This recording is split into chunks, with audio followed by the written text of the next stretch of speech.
Hello everyone, today we are going to start with motion under gravity. Now what exactly is motion under gravity? It is basically any rectilinear or linear motion without an external acceleration included in this motion. So if I am throwing a stone from, let us say, a building of height 48 meters, or let us say I am throwing a ball upwards in an upward direction. So all these motions that you see have zero acceleration provided to it. Okay, so basically there is no external acceleration being provided to this kind of a motion. Now motion under gravity essentially is motion only in a vertical plane. Okay, it's either going to be along the direction of gravity or it is going to be away from the direction of gravity. Now you know that the gravitational pull is basically a pull that is exerted on every body that is on the surface of the earth. So if there is a ball being thrown in an upward direction, it has to come in the downward direction after its energy gets over at the highest point. Okay, so how will you explain this entire motion? Let us assume there is a person who throws the ball in an upward direction. Okay, it travels with a certain velocity and the velocity goes on reducing through its motion in an upward direction. Once it reaches the highest point of its potential, the velocity becomes zero here. So at the topmost point, please remember, velocity is always going to be 0 meter per second. Okay, and once its velocity reduces to 0, then it starts on to its downward fall. So basically, why is it falling downward? Because there is a certain gravitational pull and it is going to help this body or this ball come back down to the surface of the earth. So what is acting on this ball now? It's just the gravitational pull that is acting on the ball. Now we know that gravitational pull G is given as 9.81 meter per second square. Correct? Notice that the units of gravity are meter per second square. That implies it's an acceleration. We also know it as gravitational acceleration or gravitational pull. We are going to use the exact same concept for solving problems of motion under gravity. Now what is the point here that you will have to notice? You notice that because there is no external acceleration, this entire motion takes place under constant gravitational acceleration. We know that the acceleration of gravity changes from point to point if you go ahead and look at it very scientifically. But for solving problems and analyzing such kind of problems, the first assumption for motion under gravity is that gravitational acceleration remains the same throughout the entire surface of the earth. Okay, so what we are going to do is we are going to again utilize the same equations of motion that we did for constant acceleration. The only change here will be that instead of A, we are going to denote the term G. Okay, so our first equation of motion was V is equal to U plus AT. In this case, it's going to be V is equal to U plus or minus GT. Okay, the second equation was S is equal to UT plus half AT square.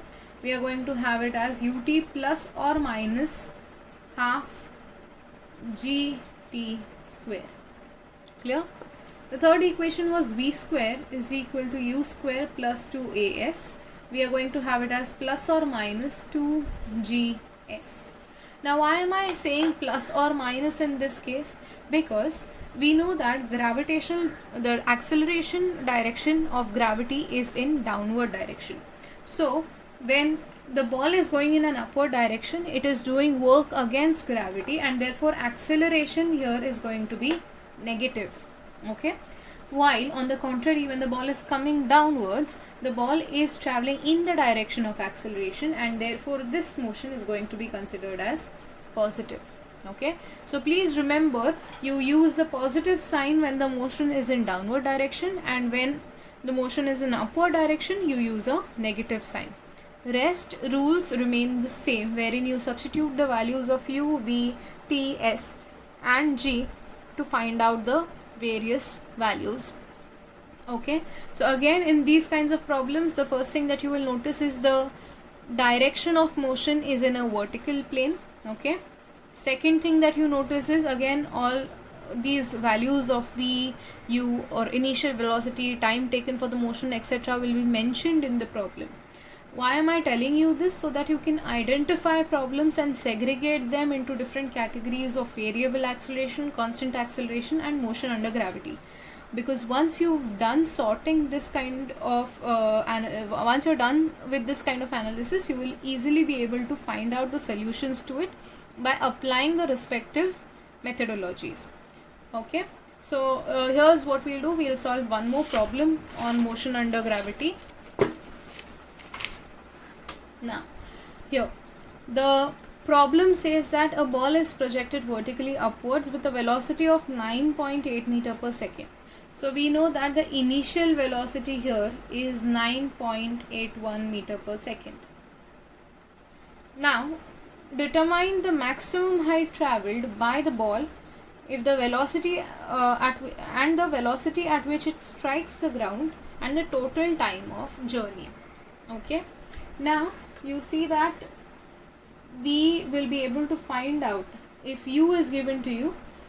We will be able to find every time you have a vertical motion, you can divide it into two sections. For example, let us see the ball is starting from position 1, that is ground level. Okay, it goes up to a certain maximum height h. Okay,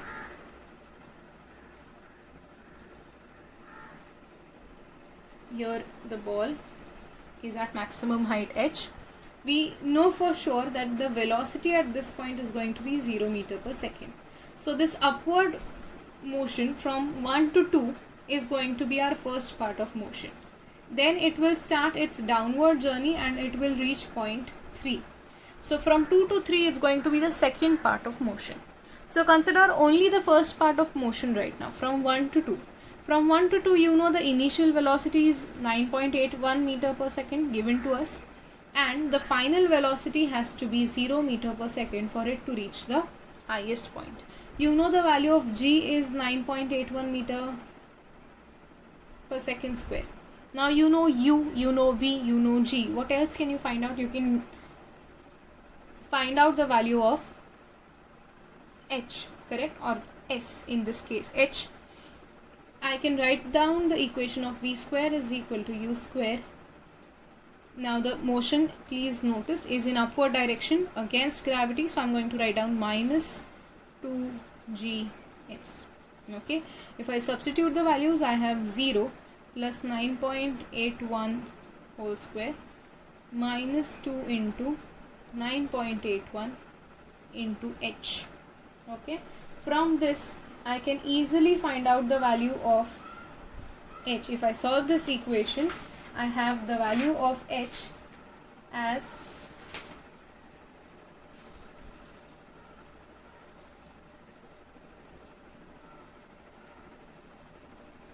4.905 meter. Okay, now the next part is to solve for the motion in the downward direction. Okay, so if I pay attention, or let us say this is the displacement that I'm talking about, this is the height that I'm talking about. Now when it comes to displacement, you notice that displacement is a change in position. If the ball is being thrown upward and it comes back to the same position, technically the displacement here is going to be 0. Okay, so considering 0 displacement, I have s equal to 0, correct?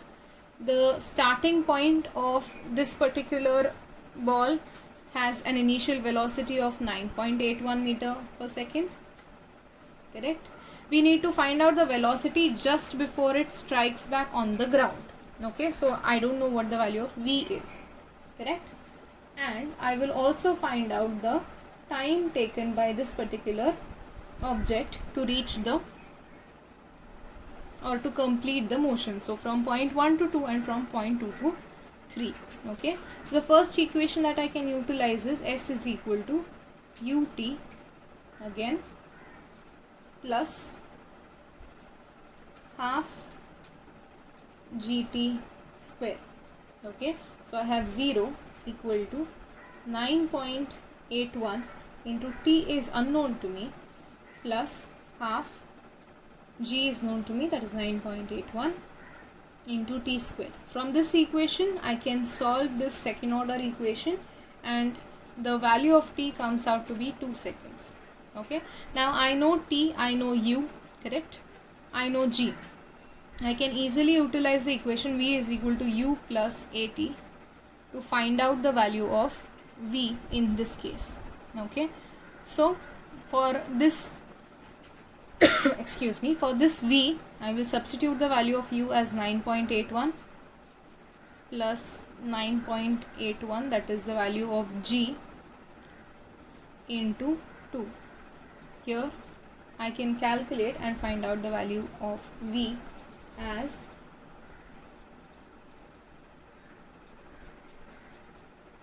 1 second. So if you calculate the value, then it comes out to be 29.43 meter per second. Okay, that is it. The only thing that you have to remember in these kinds of problems is to make sure that you take, okay, here here it's minus, okay, then the value will come out to be 2 seconds, because we are considering motion in a downward direction. Okay,